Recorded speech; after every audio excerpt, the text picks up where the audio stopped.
The woman gripped her phone tightly, her fingers trembling as she pressed it to her ear. Her voice rose sharply, charged with tension. "I'm telling you, this black kid is causing trouble." Each word came out with a force that underscored her conviction. The teenager nearby stood unaware, oblivious to the storm brewing around him. A piercing screech rang out as a black SUV came to a sudden halt at the edge of the park. All eyes turned to the vehicle. The door swung open, and a woman stepped out. It was the city's mayor. Her face was icy, her every step deliberate, barely containing the anger simmering beneath her composed exterior. The accusing woman's eyes widened, her mouth dropping open as she recognized the figure approaching. The mayor's voice sliced through the tense air, quiet yet sharp, like a blade. "The troublemaker you're accusing is my son." The woman's confidence shattered instantly. Her shoulders slumped, her eyes darting awkwardly, and her grip on the phone loosened. She realized, too late, that she had made a grave mistake, one with consequences far beyond her imagination. Thank you for supporting our channel. If you enjoy inspiring and captivating stories, don't forget to subscribe to our channel so you won't miss any of our latest videos. Wishing you happiness and peace. Ethan leaned against the trunk of an oak tree, his eyes closed, basking in the warm afternoon sun filtering through the leaves of Lincoln Grove Park. The scent of freshly cut grass and blooming flowers lingered in the air, filling his lungs with a soothing calm. He took a deep breath, savoring the peace. His mother had promised to pick him up soon, and that thought left him utterly relaxed. Suddenly, a prickling sensation at the back of his neck pulled him from his thoughts. He opened his eyes, scanning the park, until his gaze landed on a middle-aged white woman seated on a nearby bench. Her eyes were fixed on him, filled with sharp suspicion. Her lips pressed into a thin, disapproving line, and her arms crossed tightly over her chest, radiating discontent. The woman stood abruptly, her movements stiff and purposeful. Her eyes never left Ethan, as if she had already made up her mind. She approached him with deliberate steps, stopping just a few feet away. Her voice, sharp and accusatory, broke the silence. "What are you doing here? This is a family park, not a place for troublemakers. Leave now, or I'll call the police." Ethan's breath hitched, his chest tightening. He held her gaze steady, though his hands clenched into fists at his sides. "Ma'am, I haven't done anything wrong," he said, his voice calm yet firm. "I'm just waiting for my mom to pick me up. I have every right to be here." The woman's face flushed with anger. She reached into her purse and pulled out her phone, her trembling fingers betraying her resolve. Her cold, unyielding stare remained fixed on Ethan. His eyes widened in disbelief as he watched her, his body frozen in place. Slowly, he stood, raising his hands in a pleading gesture. "Please, don't do this," he said, his voice dropping to a quiet, shaky tone. "My mom will be here any minute. I promise, I'm not lying." But the woman had already made her decision. Her fingers moved quickly across the screen as she dialed. Her voice rang out clear and unwavering as she spoke into the phone. "Hello. I'd like to report a suspicious teenager at Lincoln Grove Park." Ethan stood rooted to the spot, his breaths shallow and uneven. Her words felt like knives slicing through him. A cold wave of dread washed over him, numbing his legs to the point where his knees threatened to buckle. Patricia, he would later learn her name, continued her call, weaving a picture of Ethan as a threat. He knew he was just a boy waiting for his mother, but now his very presence was being framed as a crime. He remained still, silently praying his mother would arrive in time, before the situation spiraled further out of control. The sharp screech of brakes shattered the tense atmosphere.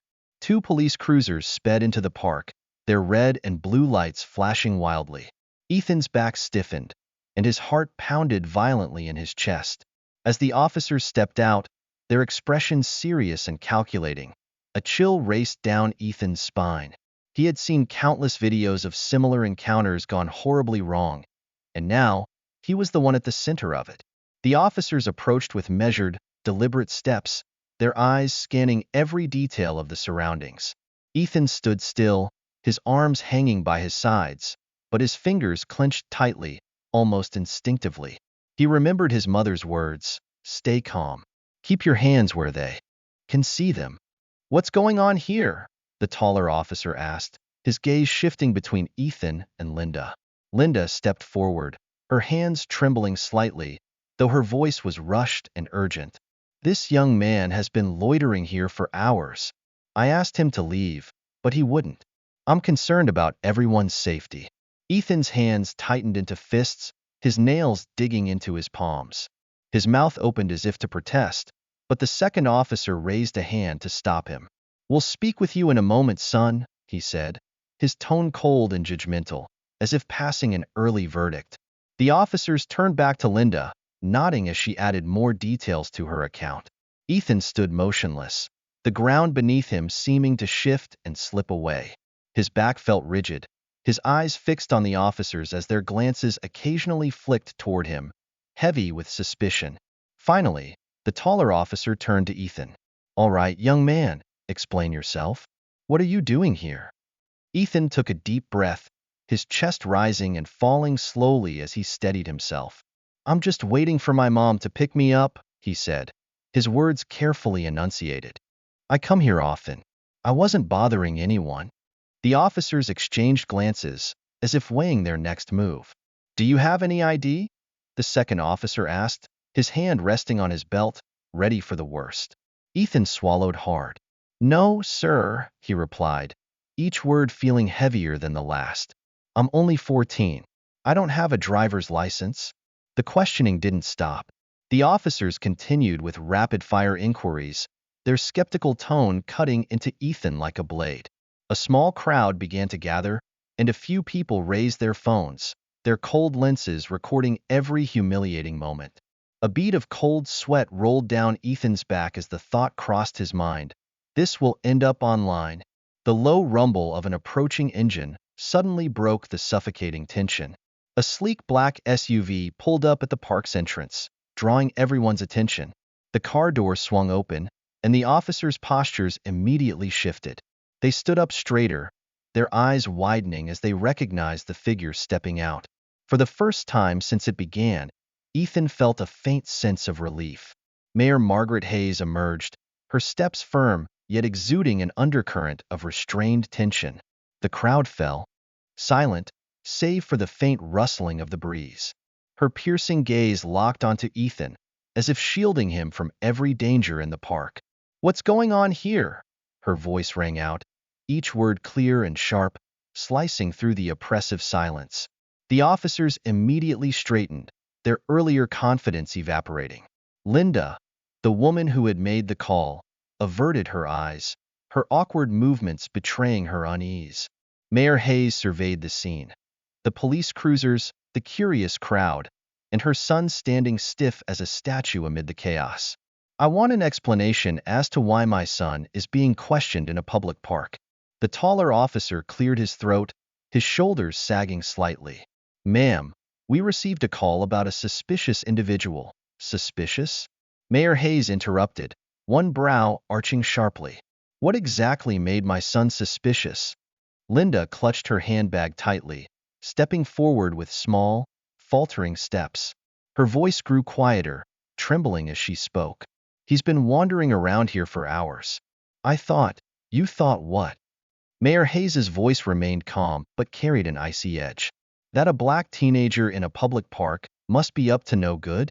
Linda's face flushed crimson, her eyes unable to meet the mayor's. Whatever justification she had prepared dissolved into the weighty silence. Mayor Hayes turned back to the officers, her tone dropping but gaining gravity. "This situation highlights a serious issue.